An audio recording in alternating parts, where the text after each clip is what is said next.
सचिन पायलट ने जब कुछ दिन पहले कांग्रेस से दूरी बनाई थी और अशोक गहलोत पर निशाना साधा था, उस वक्त उन्होंने ट्विटर पे लिखा था कि सत्य परेशान हो सकता है, पराजित नहीं।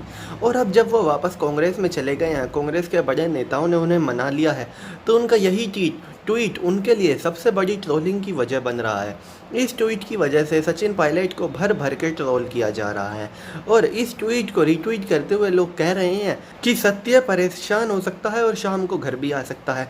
वहीं किसी ने इस ट्वीट को रीट्वीट करते हुए लिखा कि सत्य परेशान हो सकता है और थूक कर चाट भी सकता है। इस तरह के घटिया घटिया ट्रोल सचिन पायलट को झेलने पड़ रहे हैं। वहीं कुछ लोग कह रहे हैं कि सचिन पायलट ने अपनी क्रेडिबिलिटी खो दी है, वो धोबी का कुत्ता बन गए हैं, ना घर के रहे ना घाट के।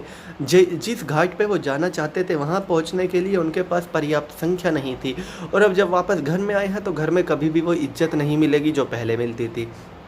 जाहिर सी बात है, सचिन पायलट राजस्थान के बड़े नेता हैं, चाहे वो किसी भी पार्टी में रहें, उनके समर्थकों की कमी नहीं है। लेकिन इसके बावजूद सचिन पायलट को इतनी ज़्यादा हेट तब नहीं मिली थी जब उन्होंने कांग्रेस से दूरी बनाई थी, जितनी अब मिल रही है जब वो वापस कांग्रेस में चले गए हैं। और उन्होंने साफ कर दिया है कि उनको किसी भी पद की लालसा नहीं है, ना तो उन्हें अपना उप मुख्यमंत्री पद वापस चाहिए, ना ही वो राजस्थान कांग्रेस के अध्यक्ष दोबारा से बनना चाहते हैं। उनको सिर्फ सम्मान चाहिए पार्टियों में, और पार्टी के हर एक कार्यकर्ता को सम्मान मिले। इसके अलावा उनको कभी कुछ नहीं चाहिए और वो कभी भी पद के भूखे नहीं रहे। जाहिर सी बात है, जब सचिन पायलट राजस्थान के चुनाव होने जा रहे थे विधानसभा, तो कांग्रेस ने एक तरह से सचिन पायलट को मुख्यमंत्री पद का चेहरा बनाकर पेश किया। राजस्थान के युवाओं को उम्मीद थी कि अगर वो कांग्रेस को वोट देंगे तो युवा सचिन पायलट ही राजस्थान के मुख्यमंत्री बनेंगे, और बड़ी मात्रा में युवाओं ने राजस्थान में कांग्रेस को वोट दिया इस उम्मीद के साथ कि एक युवा उनका मुख्यमंत्री बनेगा, और वो युवा होंगे सचिन पायलट। सचिन पायलट को काफ़ी लंबे वक्त से राजस्थान के लोग मुख्यमंत्री के पद पर देखना चाहते थे, लेकिन ऐसा हो नहीं पा रहा था क्योंकि लगातार बीजेपी की सरकार बन रही थी।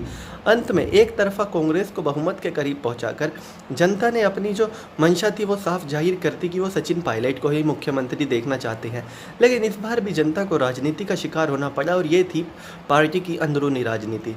पार्टी का हाईकमान जो कभी नहीं चाहता कि राहुल गांधी के अलावा और कोई चेहरा उनकी टक्कर का उस उम्र में कोई भी दिखे, तो इसीलिए एक बुजुर्ग नेता को मुख्यमंत्री दे दी गई और सचिन पायलट मुख्यमंत्री बनने से चूक गए। कुछ ऐसा ही मध्य प्रदेश में भी हुआ था, जहां पर ऐसी उम्मीद थी कि ज्योतिरादित्य सिंधिया ही मुख्यमंत्री बनेंगे, चेहरा भी उनका दिखाया जा रहा था, लेकिन अंत में पीछे से कमलनाथ को लाकर मुख्यमंत्री बना दिया गया और ज्योतिरादित्य सिंधिया और सचिन पायलट दोनों के ही चेहरे को एक तरह से दबा दिया गया। और हद तो तब हो गई जब ज्योतिरादित्य सिंधिया को राज्यसभा का सांसद के लिए भी नॉमिनेशन नहीं दिया था कांग्रेस ने, जिसके बाद उन्होंने कांग्रेस पार्टी की मध्य प्रदेश में सरकार गिरा दी। ऐसी कोशिश सचिन पायलट ने भी की, लेकिन वहाँ पर अच्छा खासा संख्या बल है कांग्रेस के पास राजस्थान में। और चाहे सचिन पायलट का कोई कितना भी बड़ा समर्थक हो विधायक, लेकिन अगर कोई सत्ता में है तो कोई भी रिस्क नहीं लेना चाहता सत्ता के विरुद्ध जाने का, चाहे वो अपनी सरकार को पसंद कर रहा हो या नहीं। बस कुछ ऐसा ही सचिन पायलट के साथ भी हुआ। एक वक्त पर उन्हें लगा था कि ये सब विधायक उनके हैं, उनके अपने आदमी हैं, और अगर वो जाएंगे तो ये भी उनके साथ आएंगे और अपनी पार्टी की सरकार शायद वो गिरा दे। लेकिन कहीं ना कहीं ऐसा हो ना सका, और अब जब वापस वो अपनी पुरानी पार्टी में गए हैं तो उनको भयंकर ट्रोलिंग का सामना करना पड़ रहा है। लेकिन एक बात तो तय है कि सचिन पायलट भूलेंगे नहीं पिछले कुछ दिनों में जो भी उनके साथ हुआ, पिछले 3-4 महीनों से जो उनके साथ अपमान हो रहा है। राजस्थान में जब से विधानसभा चुनाव में कांग्रेस जीती है, तब से उनको किस तरह से पार्टी में किनारे किया गया है, ये बात शायद ही सचिन पायलट भूले। और एक बात तो साफ है कि जब अगले विधानसभा चुनाव होंगे राजस्थान में, तो सचिन पायलट जरूर अपना कुछ ना कुछ करिश्मा जरूर दिखाएंगे, क्योंकि एक बड़ा राजनेता कभी भी अपना अपमान भूलता नहीं है।